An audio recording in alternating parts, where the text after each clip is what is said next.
Okay, welcome back. So we're going to quickly go through what we call program change. So this is something in the MPC, and it takes place in the program panel, and of course under the MIDI selection of instrument input on the MPC. So this is all done the same way no matter what MPC you're using in terms of the X, SE, Live, and so forth and so on.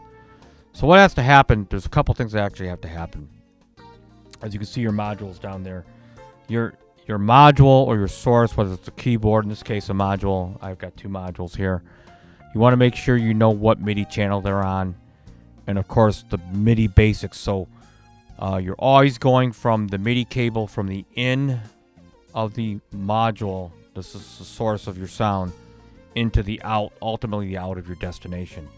Now in this case I've got these two, the Varios and the Triton that you see here, daisy chain. So I've got the in of the Varios into the through of the Triton, and then the in of the Triton with the MIDI 5-pin MIDI DIN cable all the way to the out of my MPC keys, as you can see in the video. Once that's set up, you want to know, make sure this is providing you want them on separate MIDI channels.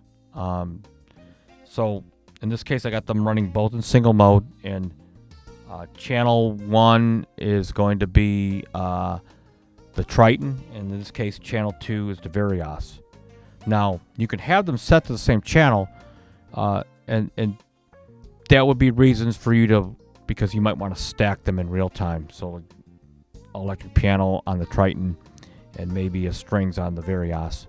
That might be a niche case scenario that you might want to stack them. But there's other ways of achieving that without having to do it like that, having them on the same channel. So most cases you want them on separate channels. Now, if you look at the MPC panel, have selected MIDI here, and then we're just designating a port. Now on the MPCs, there's only going to be a couple destination ports, which is going to be your USB and of course your 5-pin MIDI DIN, which is that round MIDI port with the 5 pins on it. Okay, and that's what I'm using today. So what you're going to look at is you're going to create a MIDI device. You're going to pick your port. It's going to be the MIDI port in this case. Okay, and then you're going to want to activate it by just putting it on program 0.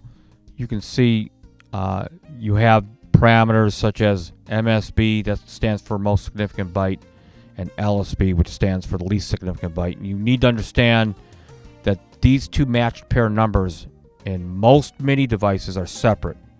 I think Studio One is the only one where they're together. So that's taking the MSB, LSB, combining them, and then adding one unique number, which happens to be the actual program.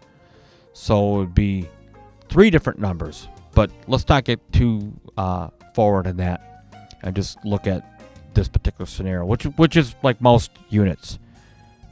And this right here, in this case, when I go to channel 1 and channel 2, based on the hookup I have now, channel 1 is going to be the Triton, channel 2 is going to be the Varios.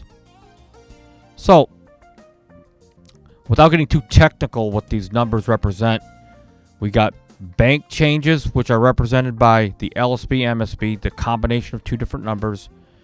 And we got the program, which is going to be 1 through 128 or 0 through 127. It depends on what manufacturer.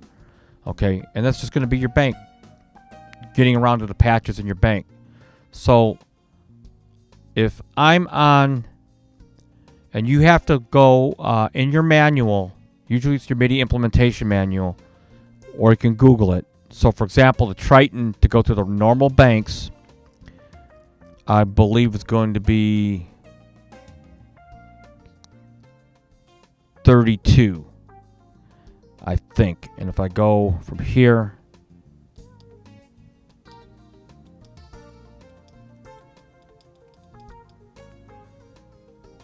let's see here. I'm on port 1, 32. Let's make sure I got this even hooked up right. I'll make sure I got this even hooked up in here. Let's see.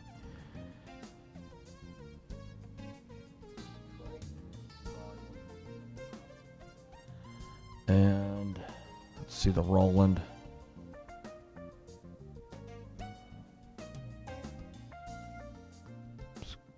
So the Roland's on channel 2, and the Triton must be on channel 1. So I go and hit program on here because I'm not changing combinations, which has a different MSB LSB. I think, as you see, I got split screen. So as you see, I'm going from bank 0 to 1, and I'm scrolling through the banks right now. Let's see, 32, or is it 64? Let's see, 63.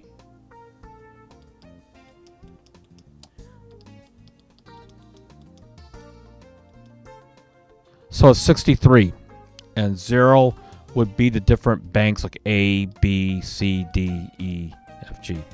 So we're just talking about program change in terms of the banks and changing programs. We're not talking about changing like a reverb alg value or something remotely. Okay, so we're just keeping it real basic today.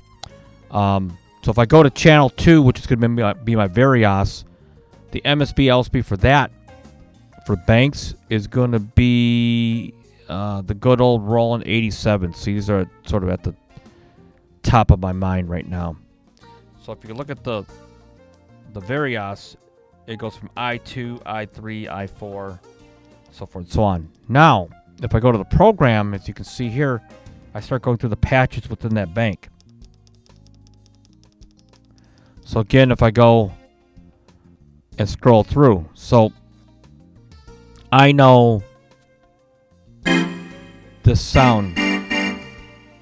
Okay, so if I go back to, now I'm on the Triton. So if I go to 63, okay, and as you can see, I'm going from bank 1 to bank 2. So Noisy Stabber is number 1, right here.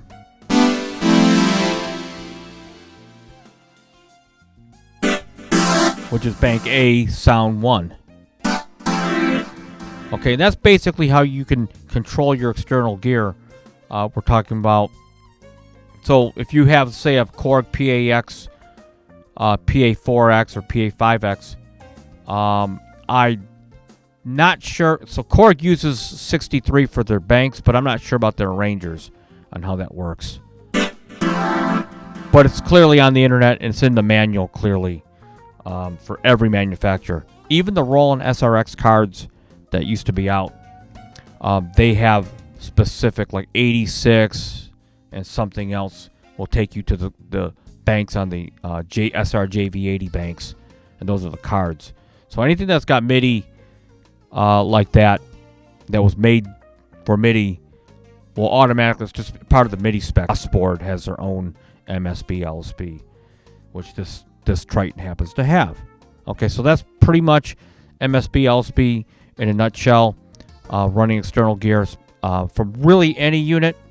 I do want to make a comment that the Phantom, oddly enough, their MSB LSB doesn't work properly. The Ensoniq TS10, same thing. Their MSB LSB, which they're no longer making that, they're no longer in business, but their TS10 never properly function right, at least the versions that I've known to be.